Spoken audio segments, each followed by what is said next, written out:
నమో తస్స భగవతో అర్హతో సమ్మా సంబుద్ధస్స. బుద్ధచర్యలో మహాపరినిర్వాణ సూత్రంలో భగవానుడు భిక్షువులకు చేసిన హితబోధన గురించి తెలుసుకున్నాం. ఆ తర్వాత ఈరోజు చెప్పుకుందాం. దుశ్శీలం వలన కలిగే చెడు పరిణామాలు. అప్పుడు భగవానుడు నాలందలో ఇష్టమున్నంత కాలం ఉన్న తర్వాత ఆయుష్మంతుడు ఆనందుని పిలిచి, ఆనంద పద, పాటలీ గ్రామానికి వెళదాం అన్నాడు. అలాగే బంతే అని ఆనందుడు భగవానునికి బదులు పలికాడు. అప్పుడు భగవానుడు పెద్ద భిక్షు సంఘంతో పాటలి గ్రామానికి చేరుకున్నాడు. భగవానుడు పాటలి గ్రామానికి చేరుకున్నాడని పాటలి గ్రామ ఉపాసకులు విన్నారు.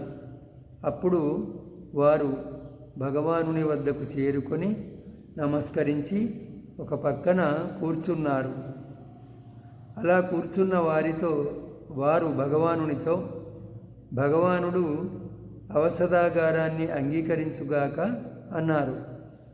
అవసదాగారం అంటే విశ్రాంతిశాల. భగవానుడు మౌనంగా అంగీకరించాడు. అప్పుడు పాటలి గ్రామ ఉపాసకులు భగవానుడు అంగీకరించాడని తెలుసుకొని ఆసనాల నుండి లేచి భగవానునికి నమస్కరించి ప్రదక్షిణాపూర్వకంగా తిరిగి అవసదాగారానికి చేరుకున్నారు. అంటే వాళ్ళు, ఈ పాటలి గ్రామ ఉపాసకులు కొత్తగా ఒక సమావేశశాలను నిర్మించుకున్నారు. దాంట్లో ఇంతవరకు ప్రవేశించలేదు. భగవానునితో ఆ ప్రవేశోత్సవాన్ని చేయించాలని భగవానుని దగ్గరికి వెళ్ళి భగవానుని అంగీకారాన్ని పొంది తిరిగి ఆ అవసదాగారానికి చేరుకున్నారు. చేరుకొని అవసదాగారం అంతటా కంబళ్లను పరిచి ఆసనాలను అమర్చి మంచినీటి కుండలను పెట్టి తైల ప్రదీపాలను ఉంచి భగవానుని వద్దకు చేరుకున్నారు. చేరుకొని భగవానునికి నమస్కరించి ఒక పక్కన నిలబడ్డ ఆ పాటలీ గ్రామ ఉపాసకులు, బంతే,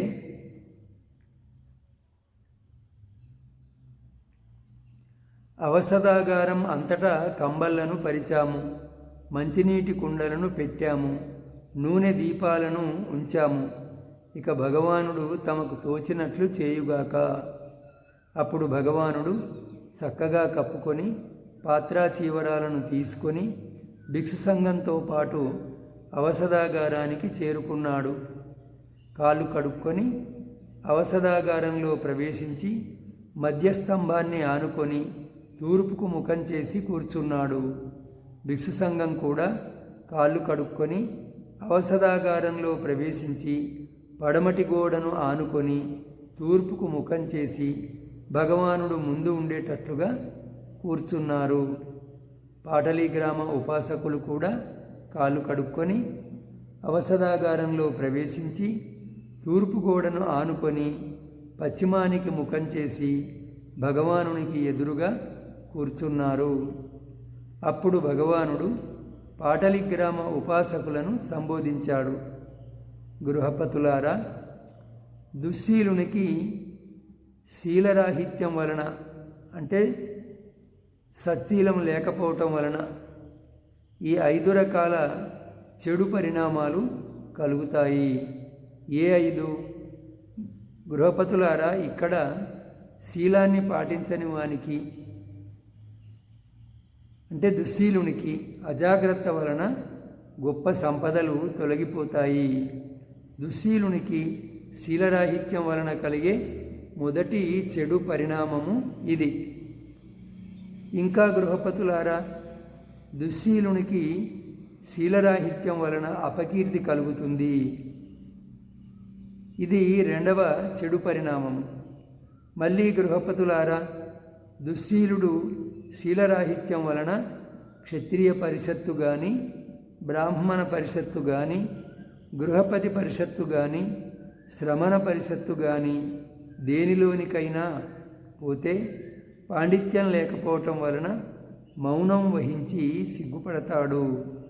దుశ్శీలునికి శీలరాహిత్యం వలన కలిగే మూడవ చెడు పరిణామము ఇది.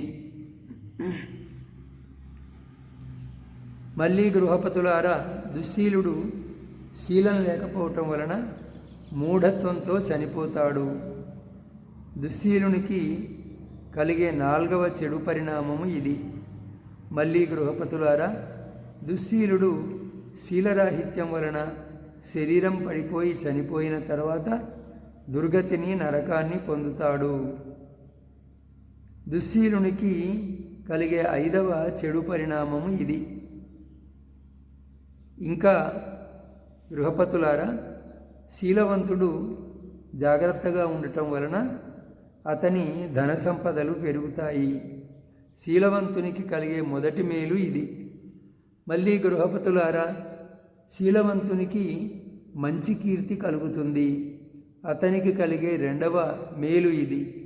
మళ్ళీ గృహపతులారా, అతడు క్షత్రియ పరిషత్తు కానీ, బ్రాహ్మణ పరిషత్తు కానీ, గృహపతి పరిషత్తు కానీ, శ్రమణ పరిషత్తు కానీ దేనిలోనికైనా పాండిత్యంతో పోవటం వలన సిగ్గుపడకుండా ఉంటాడు. అతనికి కలిగే మూడవ మేలు ఇది. మళ్ళీ గృహపతులారా, శీలవంతుడు మూఢత్వం లేకుండా చనిపోతాడు. శీలవంతునికి కలిగే నాలుగవ మేలు ఇది.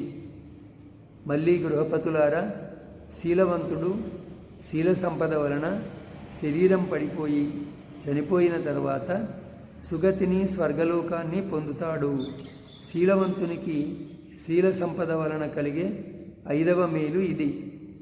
గృహపతులారా, శీలవంతునికి ఈ 5 విధాలుగా మేలు కలుగుతుంది. మూఢత్వంతో చనిపోయిన వాడు అపాయంలో పడవచ్చు. అంటే జంతు జన్మలు, ప్రేతత్వము, నరకము, అసురత్వము ఇటువంటి వాటిల్లో జన్మించవచ్చు.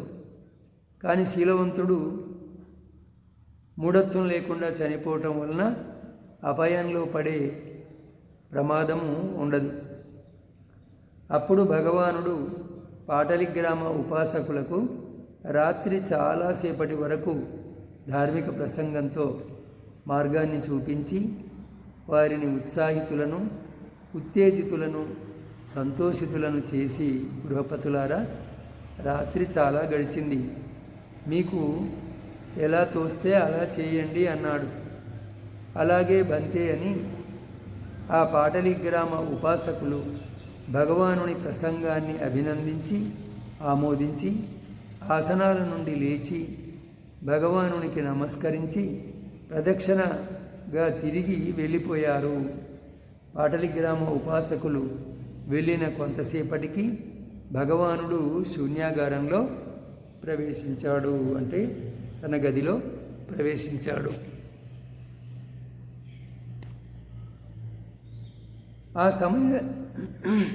ఆ సమయంలో మగధ మహామాత్యులు, సునీధ వర్షకారులు వజ్జీయులను ఎదుర్కోవటానికి నగరాన్ని నిర్మిస్తున్నారు. మనము ఈ సూత్రం యొక్క ప్రారంభంలో చెప్పుకున్నాం. అజాతశత్రువు వజ్జీయులను ఓడించాలనుకొని భగవానుని వద్దకు వర్షకార బ్రాహ్మణుణ్ణి పంపించటాన్ని గురించి. మరి వారిని ఓడించాలంటే ఈ పాటలీ గ్రామంలో కోటను నిర్మించాలని అనుకుంటారు, నగరాన్ని నిర్మించాలని అనుకుంటారు. ఆ సమయంలో అనేక వేల దేవతలు పాటలి గ్రామంలో నివాసాన్ని గ్రహించారు. మహాశక్తిశాలురైన దేవతలు నివాసాన్ని స్వీకరించిన చోట నివాసాలను నిర్మించుకోవటానికి మహాశక్తిశాలురైన రాజులు, మహామత్యుల చిత్తాలు మొగ్గు చూపుతాయి. మధ్యమ శక్తిశాలురైన దేవతలు నివాసాన్ని స్వీకరించిన చోట నివాసాలను నిర్మించుకోవటానికి మధ్యమ శక్తిశాలురైన రాజుల, మహామాత్యుల చిత్తాలు మొగ్గు చూపుతాయి. నీచ దేవతలు నివాసాన్ని స్వీకరించిన చోట నివాసాలను నిర్మించుకోవటానికి నీచరాజుల మహామాత్యుల చిత్తాలు మొగ్గు చూపుతాయి. అప్పుడు భగవానుడు అతిమానుషమైన అంటే మానవాతీతమైన విశుద్ధమైన దివ్య చక్షువుతో అనేక వేల మంది దేవతలు పాటలి గ్రామంలో నివాసాన్ని స్వీకరించటం చూశాడు. అప్పుడు భగవానుడు రాత్రి తెల్లవారేటప్పుడు ఆయుష్మంతుడు ఆనందుని సంబోధించి, ఆనంద, పాటలి గ్రామంలో నగరాన్ని నిర్మిస్తున్నవారు ఎవరు అన్నాడు. సునీధ వర్షాకారులు వజ్జీవులను ఎదుర్కోవడానికి పాటలి గ్రామంలో నగరాన్ని నిర్మిస్తున్నారు అన్నాడు ఆనందుడు. తావతింస దేవతలతో సంప్రదించి మగధ మహామాత్యులు సునీధ వర్షాకారులు వజ్జీవులను ఎదుర్కోవటానికి పాటలి గ్రామంలో నగరాన్ని నిర్మిస్తున్నారు. ఆనంద, నేను అనేక మంది దేవతలు పాటలి గ్రామంలో వాస్తుగ్రహణం చేయటాన్ని అమానుష విశుద్ధ దివ్యనేత్రంతో చూశాను అని ఇంతకుముందు తాను చూసినటువంటి విషయాన్ని ఆనందునితో చెప్తాడు. ఇక ఉత్తములైన వారి నివాసాలన్నింటిలో, వ్యాపార మార్గాలు అన్నింటిలో ఇది మణిపూస వంటి అగ్రనగరం అవుతుంది. ఆనంద, పాటలీపుత్రానికి అగ్ని, నీరు, మిత్రభేదము ఈ 3 ప్రమాదాలు ఉన్నాయి అని పాటలీపుత్రం యొక్క భవిష్యత్తు గురించి భగవానుడు ఆనందునికి చెప్పిండు.